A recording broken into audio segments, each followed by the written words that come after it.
میں سر صوبائی امیدوار کھڑے ہیں اور سر آپ نے کیا منشور تیار کی ہیں سر کہ آپ پی کے میں کیا بہتری لائیں گے؟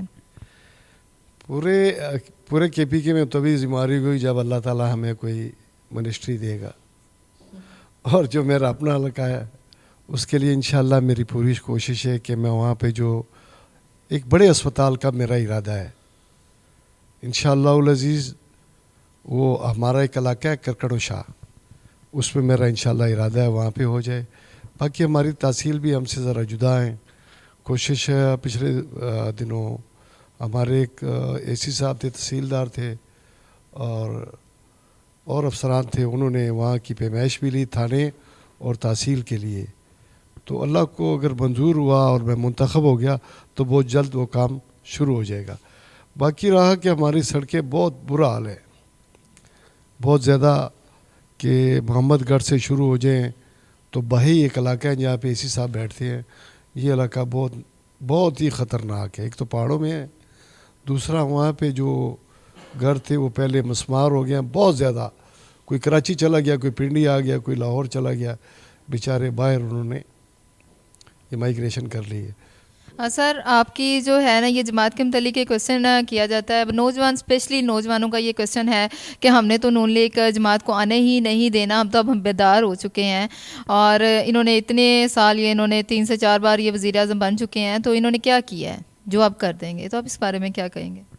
دیکھیں، یہ جو نوجوان جس بھی پارٹی سے، چاہے وہ تحریک انصاف سے ہیں، جماعت علماء اسلام سے ہے، کسی، سارے ہمارے اپنے بچے ہیں، پاکستانی ہیں۔ کون ہے؟ پاکستانی ہیں۔ شاید ان کو ہم سے کسی بات پہ ناراض ہوئے ہیں، لیکن موقع ٹھیک ہے ہمیں ملا، لیکن اس میں میاں صاحب نے سب سے پہلے ایٹمی دھماکہ کیا، موٹر وے بنائی، کراچی کا آپ کا سفر بھی کم ہوا، کے پی کے کا بھی کم ہوا، بلوچستان کا بھی کم ہوا، کراچی کا بھی کم ہوا۔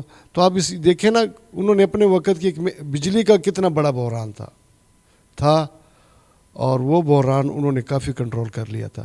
لیکن اگر حکومت پوری بھی کوئی کرنے دے نا، اس وقت بھی آپ کے سامنے حکومتیں جو ہیں وہ گرتی رہی ہیں، چاہے وہ بے نظیر کی تھی، چاہے میاں صاحب کی تھی۔ اس کے بعد زرداری صاحب نے بھی اپنی محنت کی ہے، لیکن یہ لوگ ایک دم سے چاہتے ہیں۔ اب ہمارے اوپر جو سب سے بڑے مسئلے ہیں، اگر ہماری فوج ہمارے لیے ہر وقت تیار نہ ہو تو بھی ٹھیک نہیں ہے۔ وہ بھی بجٹ ہے، اس بجٹ پہ بھی خرچ آتا ہے، عوام کی بجٹ پہ بھی پتہ ہے کتنا بجٹ ان کو ملتا ہے۔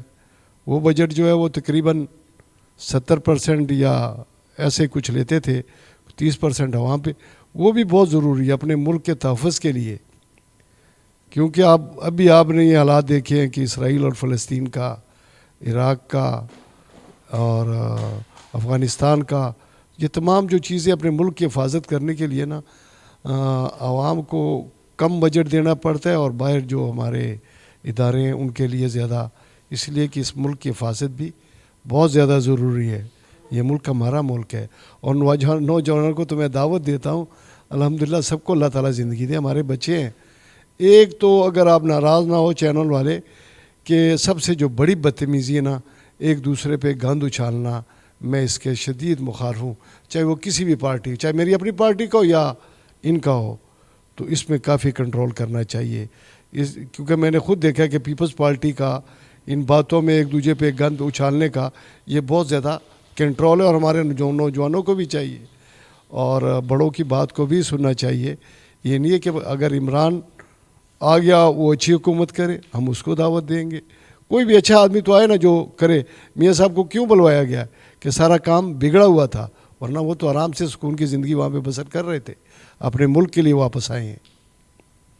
سر میں یہ کہنا چاہوں گی کہ یہ جو آپ نے بتایا ہے کہ انہوں نے 3 سے 4 بار حکومت کی ہے، اور انہوں نے بہت زیادہ جو ہیں فلاحی کام کیے ہیں، اور ملک کے لیے بہت انہوں نے اقدامات کیے ہیں، لیکن وہ عوام کا اور ہماری نیو جنریشن کا اور ہماری یوتھ جو ہے ان کا یہ کہنا ہے کہ انہوں نے اتنے کم عرصے میں ہماری یہ پی ٹی آئی پارٹی نے اتنا جو ہے کام کر دیا، جو انہوں نے 3 سے 4 بار یہ جو ہے حکومت کو سنبھالنے میں انہوں نے نہیں کیا۔ ہماری جو ہے پی ٹی آئی پارٹی صاحب، انہوں نے تو جو ہے اتنے تھوڑے سے میں وہی کام کرتے ہیں، اس بارے میں پھر آپ کیا کہیں گے؟ چیز یہ کہ کام پی ٹی آئی کے لڑکے ٹھیک ہے، نوجوان ہیں، بیٹی بھی ہماری ماشاءاللہ جوان ہیں، لیکن ان کے ساتھ ان کے جس وقت پہلی حکومتیں تھیں نا تو اس میں یہ سوشل میڈیا نہیں تھا، اور اب ماشاءاللہ سوشل میڈیا بہت زیادہ کام کر رہا ہے، کیونکہ اگر گلی میں بھی معمولی سی لڑائی ہو جائے نا تو ایک 12 13 14 15 سال کا بچہ اوپر کھڑا ہو کے تمام ویڈیو بنا لیتا ہے۔ تو یہ جو ویڈیوز ہیں یا سوشل میڈیا ہے، اس نے بہت کام عمران خان کے لیے کیا ہے، لیکن اب جب مسلم لیگ نون کے ینگ نوجوان ساتھی تیار ہوئے ہیں تو اب ماشاءاللہ وہ بھی لگا رہے ہیں، اگر وہ بدتمیزی کرتے تو ساتھ یہ بھی کچھ نہ کچھ مسالہ لگا دیتے ہیں۔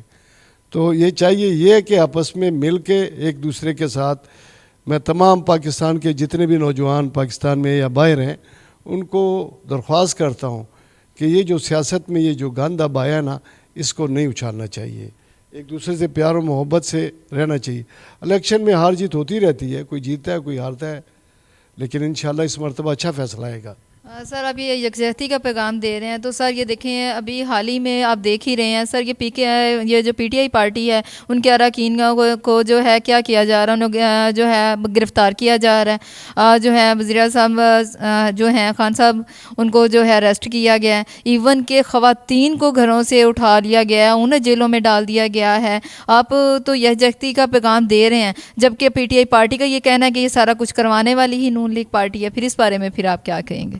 جی دیکھیں، اس میں نون لیگ کا کوئی تعلق نہیں ہے، وہ جیسا کرو گے ویسا بھرو گے۔ انہوں نے جو بھی کیا ہے، چاہے وہ کور کمانڈر ہاؤس پہ حملہ کیا ہے یا جی ایچ کیو پہ کیا ہے یا پشاور میں ایسی جگہ ہیں بلائی سار پہ کیا ہے، تو ان کا نتیجہ تو یہ خود ہی بھگتیں گے نا۔ میں اب اگر سبزی منڈی میں بیٹھا ہوں تو میرا موبائل گارڈن ٹاؤن کا ایڈریس تو نہیں دے گا نا، جو ہم اس کو چیک اس کو کیا نام کہتے ہیں جو چیک کرتے ہیں۔ سر آپ اسپیچ لیس ہو گئے ہیں۔ جی ہاں، اسکینر، وہ اسکینر میں آ رہا ہے کہ باغی خان اس وقت سبزی منڈی میں بیٹھا ہے اور نور محمد خان صاحب بکر منڈی میں۔ جب یہ لوگ جتنے بھی ہیں تو وہ اپنے فونوں سے ٹریس ہوئے ہیں، اس کی تو نہ میں نے شیطانیت کی ہے نہ آپ نے کی ہے۔ جو بیچارہ گزر رہا تھا وہ بھی پکڑا گیا، یہ نہیں کہ وہ نہیں پکڑا گیا، اس کے ساتھ تمام جو بے گناہ تھے ان کو چھوڑ دیا گیا۔ جنہوں نے کوئی زیادہ زیادتی کی ہے تو ان کے خلاف کارروائی ہوئی ہے۔ عمران خان صاحب نے بھی تو میاں شہباز شریف صاحب کو، نواز شریف صاحب کو، رانا ثناء اللہ صاحب کو، خواجہ سعد رفیق کو، کیا نام ہے ہمارا سیالکوٹ والے خواجہ آصف صاحب کو، یہ تمام ان لوگوں کو ساروں کو چھیڑا ہے، کسی کو چھوڑا تو نہیں ہے نا۔ تو اس لیے وہ کہتے ہیں اگر آپ گندم بوئیں گے تو گندم کاٹیں گے، جوار بوئیں گے تو جوار کاٹیں گے۔ یہ تو آج سے تو یہ سلسلہ نہیں چل رہا نا، یہ تو ایوب خان کے وقت سے چل رہا ہے۔ فاطمہ بی بی کو بھی اس وقت کیا کہا تھا؟ تو ان چیزوں پہ خود بھی تھوڑا سا عوام کو بھی چاہیے کہ یہ ہمارے تاریخی اثاثے ہیں، ان پہ حملہ نہ کیا جائے۔ اور باقی سوشل میڈیا آپ کے پاس ہے، گرونے آپ کے پاس ہیں جہاں پہ آپ نے احتجاج کرنا ہے۔ تو یہ سارا خود تو انہوں نے خود شروع کیا تھا، اسلام آباد والا دھرنا جو تقریباً 4 ماہ رہا ہے، تو یہ ان کی اپنی کارروائی خود انہوں نے سکھایا کہ ایسا کرنا چاہیے۔ تو ہمارے چھوٹے ان سے سیکھیں گے اور وہی کریں گے۔ ٹھیک ہے سر، اسی کے ساتھ اجازت دیں میرے کیمرہ مین وسیع خان اور مس سمرین کو، اور پھر ملتے ہیں نیکسٹ ویڈیو کے ساتھ۔ ہمارے چینل کو لائک، سبسکرائب اور شیئر کرنا مت بھولیے گا۔ Thank you for watching.